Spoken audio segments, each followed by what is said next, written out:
We are ready. Welcome. Good morning, everybody. Uh, my name is JR, or uh, my name is John, but I go by JR. Today, welcome to my second broadcast of my live podcast. We finally decided the name is Mind Over Mystery. As you can see, my replays will be on my YouTube channel.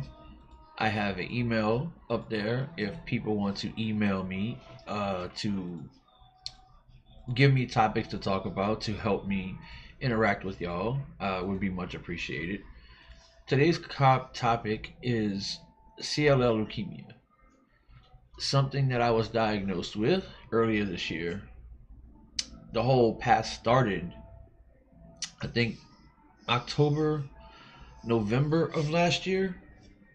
My mom had got a an opportunity to take a genetic DNA test.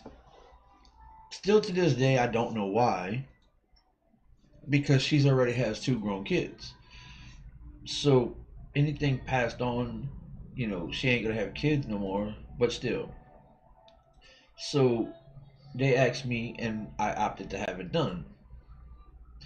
So I did it one time, and it came back. They couldn't get the full results. So I took it again. Same thing happened. So they sent me. They sent out the to the company, and they said that that had to be tested, like have blood tests, because I could have leukemia or other things. So they sent me for blood work, and my white blood cells was kind of high. So they sent me for what was called a fish test in a as a fish test. Let me see. Flow symmetry test that determines the flow symmetry test determines what type of leukemia you have, and the fish test determines your markers. And I have a few markers. I'm gonna have to look that up for the next time. I'll go into more detail about that after, because I can look it up at my chart or get more detailed report about that. I have to actually talk to my doctor and write them down and save them. I have a bad habit of doing that. So after they sent me for that, my nerves were through the roof, and it was just it scared me to death when I found out that I was diagnosed. Welcome in, Tim. That I was diagnosed with CLL leukemia. The scary thing, it was like, um, I didn't know what to do. I mean, I didn't know nothing about CLL leukemia. It threw me. I knew about childhood leukemia. I've heard a lot about welcome in user. I've heard a lot about childhood leukemia, but I've never heard nothing really much about adult leukemia. So it really scared me. I For the first month and a half, honest with you guys, I thought I was gonna die. I thought that my world was just crashing down all around me, and I did not know what to do about it or nothing. My wife, I love her to death. Um, Kay Valkyrie, she's my moderator while I do this. She encouraged me to reach out to some support groups on Facebook or Book of Faces, and I did. I found one. It's very, very, very good that I'm in. It's a very good support group. It's got people in there. It's got all kinds of. They've been through everything that you can probably throw a stick at when it comes to leukemia, and not just CLL leukemia. Um, so as I started to read more into what leukemia was, I realized that it's not a death sentence. I realized that you won't die from CLL leukemia. Hey, Sunshine, welcome in. Um, so I started doing the research about CLL leukemia, and the more I did research, the more I kind of learned that I am more susceptible to other types of cancers, like especially the one thing that people with leukemia is more susceptible to is skin cancer. So I have to be more careful when it comes to the sun and things like that. And I did do a little research, and I did not know that I was not sure if CLL leukemia was genetic or inherited. It can be. Oh, thank you, Tim. Yeah, it's scary. That's why I'm talking about it. It's scary that I have it, but I've learned that I'm not going to die from it. It's just going to throw my life into shambles. It can be a genetic disorder, but most leukemia genetic mutations are acquired during life, but they're not always genetic. It's not always the case. So I didn't know that. So the one thing, once I found out after that month and a half, I didn't lay around and sulk about it like at all.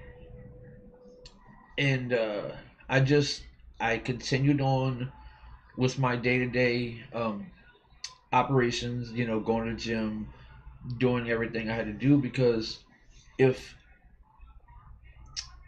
I would have laid around and just ate my sorrows and buried myself in food and not did nothing, all of the work that I put into my since my weight loss surgery to keep from putting on weight would have kind of like I wouldn't have put back on 200 pounds. No way. But even if I would have put on 20 or 30 pounds, it would have made me even more depressed than what I was before. So with CLL leukemia, you don't get treatment. There's no treatment right away for most patients, and the CLL leukemia I have is usually not found until you're in 60s and 70s. So finding it early is always a good thing, because their stage is just like other cancers. And CLL is a type of cancer that occurs when the bone marrow produces too many lymphocytes, a type of white blood cell.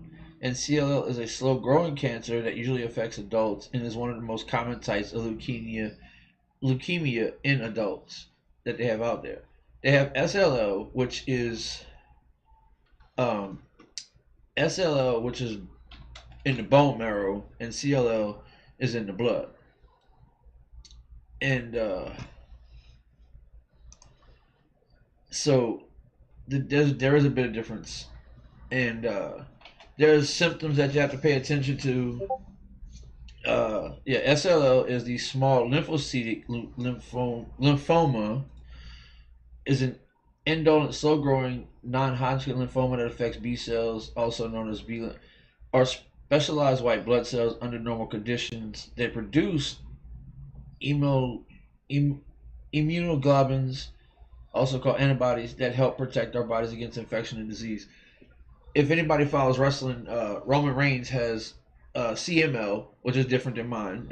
He has the one with the bone marrow, and um, so the symptoms when you first get diagnosed, people's like, "Do you have to have treatment? What stage are you in?" Or they'll say, "I'm so sorry."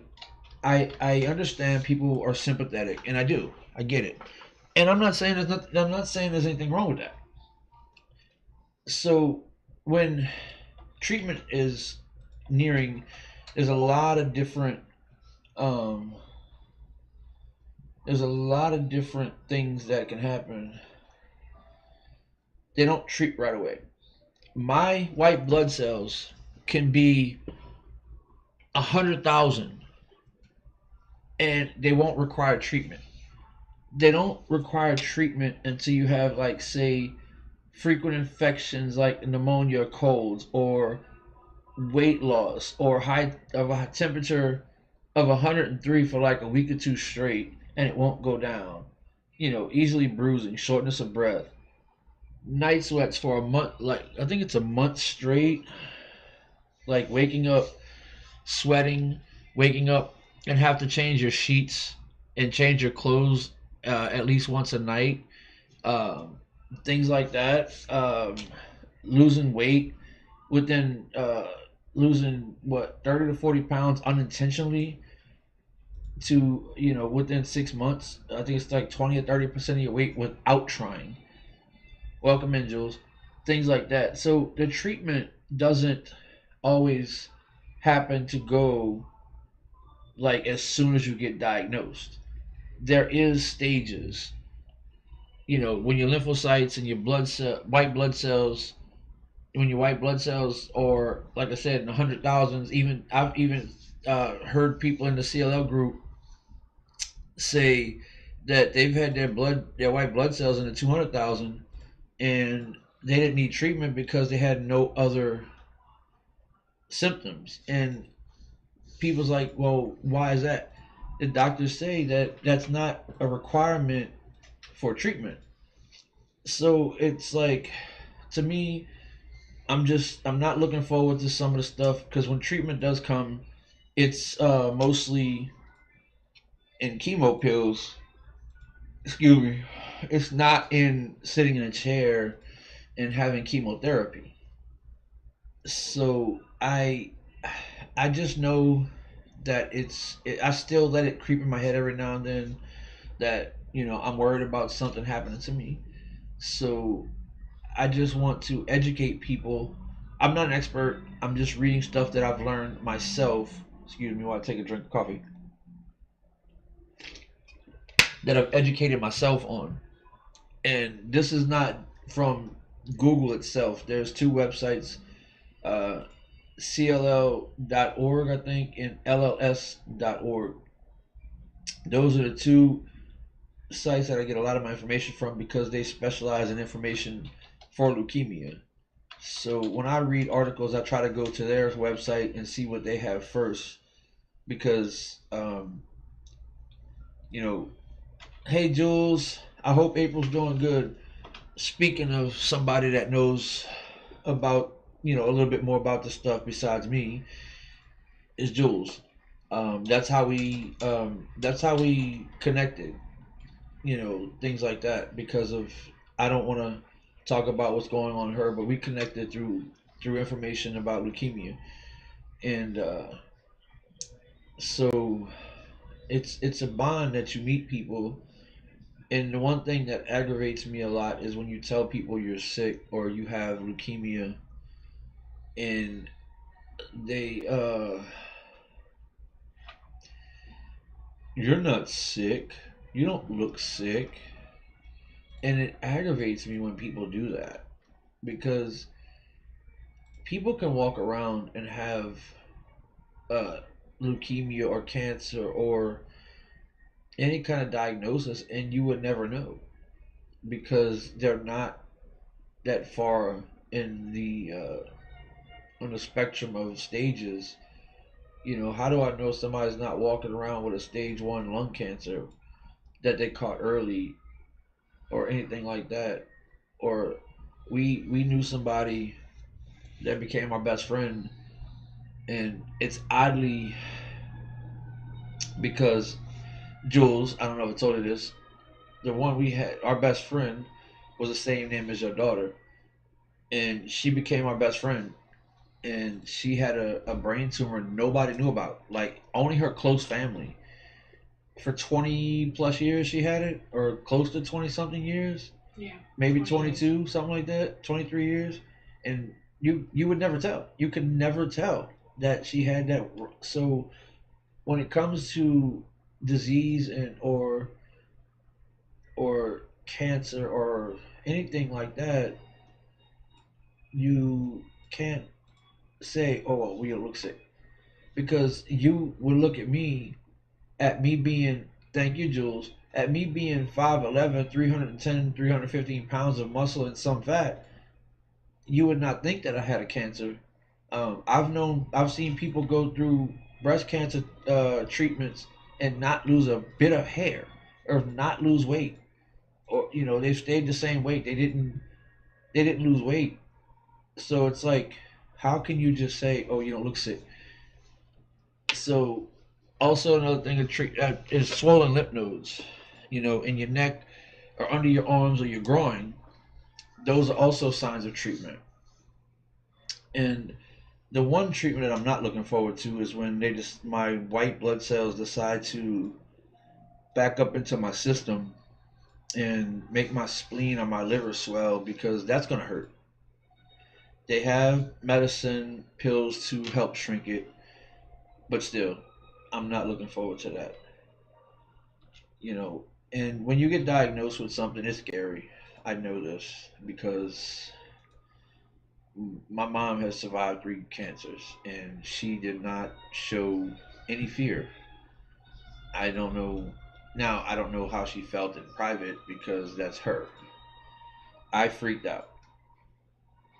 So the more I talk about it, the more it kind of helps me feel a little bit better about it. But another thing about leukemia is there's so many. Um, there's like so many different types of leukemia, and some of it turns into different things that can happen. Like they can turn into Richter's, and but leukemia has the the leukemia research has came a long way for a long, long time. The main types I keep looking at here because you know because my wife is helping me with information, so I don't have to look on Google. Save y'all, she can do it, and I can talk. The main types of leukemia are ALL, which is acute lymphocenic leukemia, which is the most common leukemia in children, but can also affect adults. Then you have AML, which is acute myeloid leukemia, and it's another most common, but it's an aggressive leukemia in adults, but can also affect children. And the one I have is CLL, which is the most common type, slow growing, and usually affects older adults. And then you got CML, which is chronic myeloid leukemia, which usually occurs in adults. And that is the one that Roman Reigns has. That's the one in the bone marrow. And then you got the B prolymphatic leukemia, which is BPLL. Then you got blastic plasmamoid. Yeah, I'm gonna butcher these names. Dendritic cell, which is BPDCN. Then you got chronic myeloid leukemia, CMML, hairy cell leukemia, and juvenile JMML and LGLL. And there's one BPLL or BALL or one of them that also affects children. And like I said, I didn't know nothing about leukemia at all until I got diagnosed with it, and I started doing my research because it's scary. That cancer word is scary. You know, it's scary to have. You don't want to have scary that word because like I said, I don't know how my mom did it. And me, I'm just gonna keep trying to make sure that because people also ask, is there anything that you can do to slow down the progression of your cancer? And no, there's no slowing down or speeding up your the progression of leukemia. There's no medicine. There's no treatment that can slow down the process or speed it up. It's going to progress the way it's going to progress, whether you eat unhealthy or not. Um, so that's not really a thing. But coming from 510 pounds with weight loss surgery, try to eat as healthy as possible. I try to make me a smoothie every day as much as possible. I try to eat a balanced diet. I try not to eat a lot of fried food or greasy food because I also have gallstones, which I had an attack about 3 weeks ago, and that was unpleasant. My first one ever in 5 years. So again, it goes to show you that just because you think, because I know people that have a healthy lifestyle and they still get diagnosed and they like a question why. Why do I get this? I've lived a healthy lifestyle. I've exercised. I've eaten right, stayed away from fried food, greasy food, and I've lived a healthy lifestyle, but didn't get diagnosed with something. That's not always the case. It's genetics as well. We have our genetics that also play a determining factor in our health. So it's crazy to me how people just they want to say, well, I've done this and I've done that.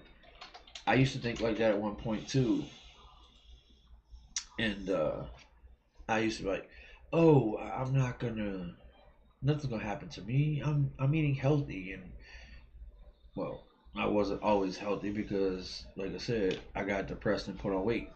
But that's a story for another time. I'll save that for another podcast.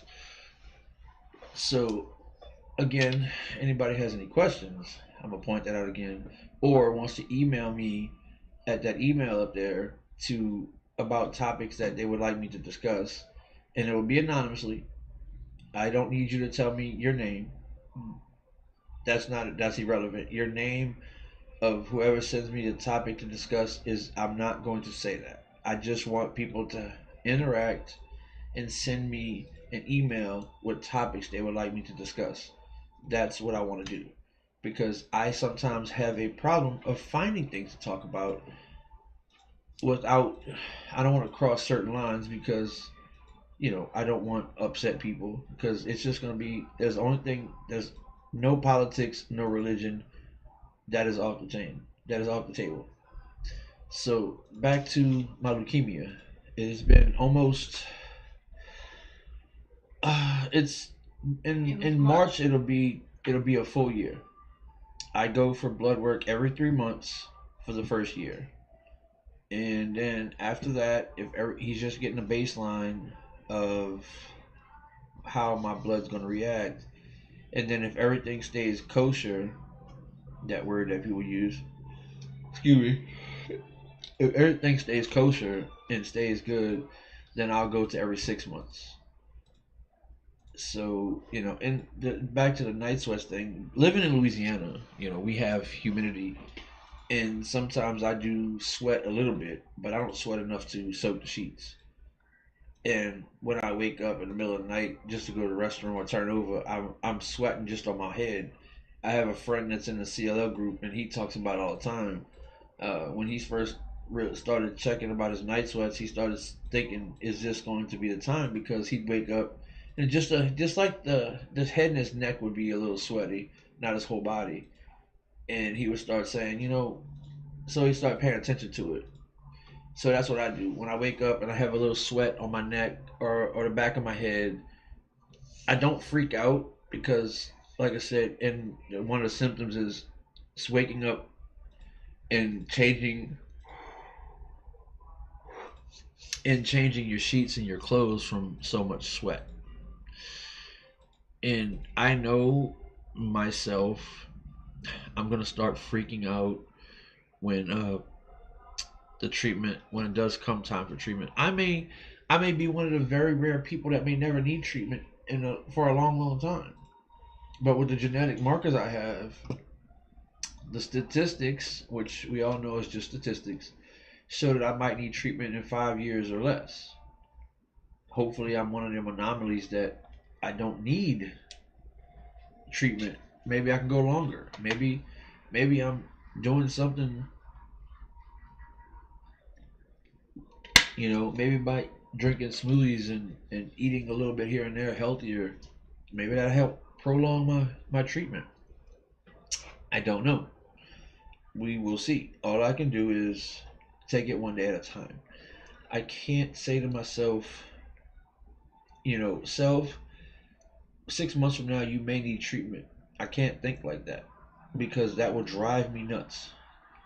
All I can do is just go to the gym like I do, live my life, the way I do, because I don't know how leukemia is going to react to me or treat me.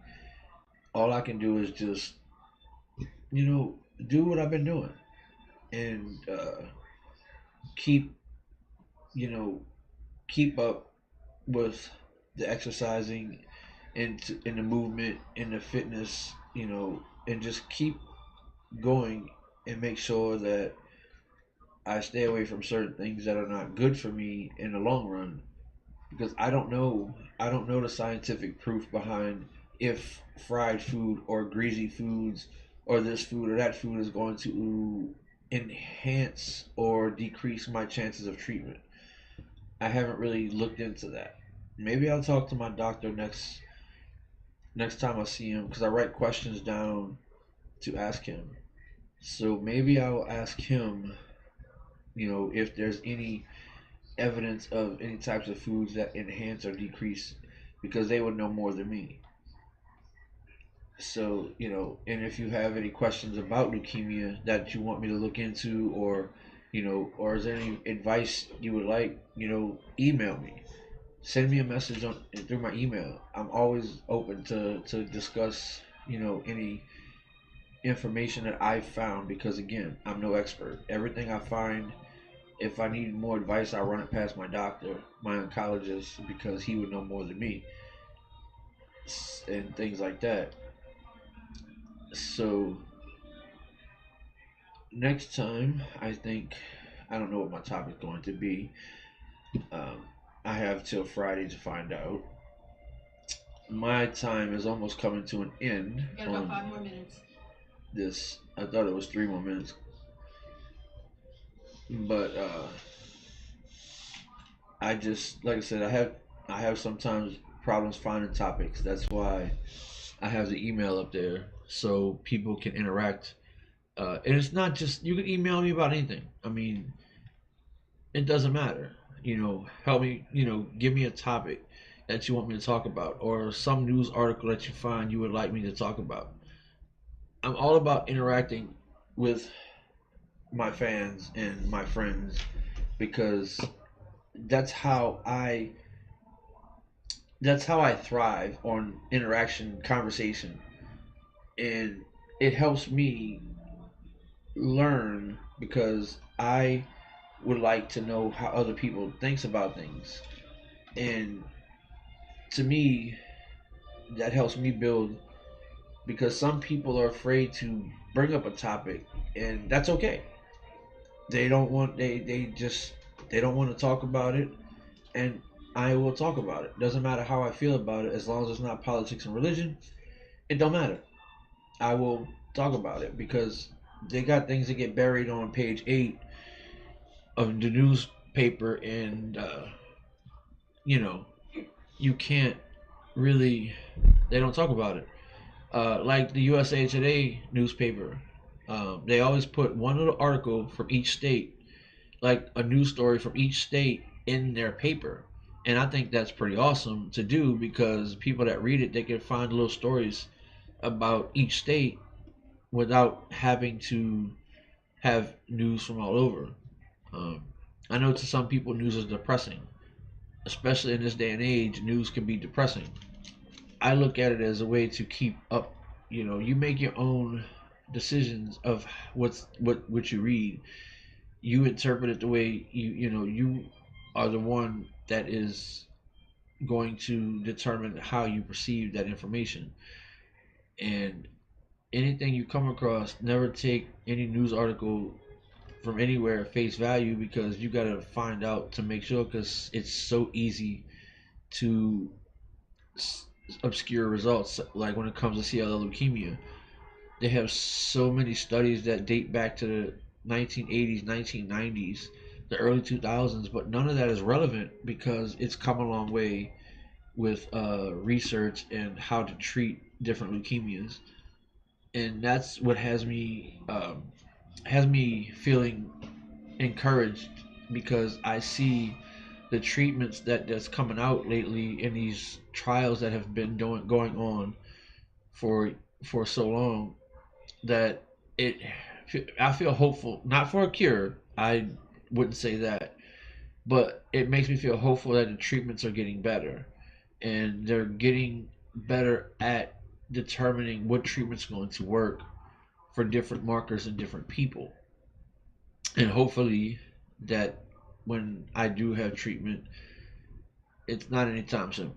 It's not within that 5 year window. But I won't say that I won't never need treatment. Hopefully I'm an anomaly. Hopefully I'm one of the few people that can go 15, 20 years. So, and one other thing that it does that I forgot to mention, it just breaks down our immune system and makes us more susceptible to viruses and colds and things like that. And now I take more precaution when I'm in a gym, stuff like that, because it just makes my immune system weaker over time. And I don't want to. I don't want to get sick. It's already bad enough that I have leukemia, but over time it can make my immune system where the smallest little germ can give me a cold. That's not happening now, but eventually it could happen. My time is almost up. I appreciate anybody that came in, anybody that listened. Um, so you see the replays are gonna be on my YouTube. My email's up there. This has been Mind Over Mysteries podcast. Y'all have a great rest of your day.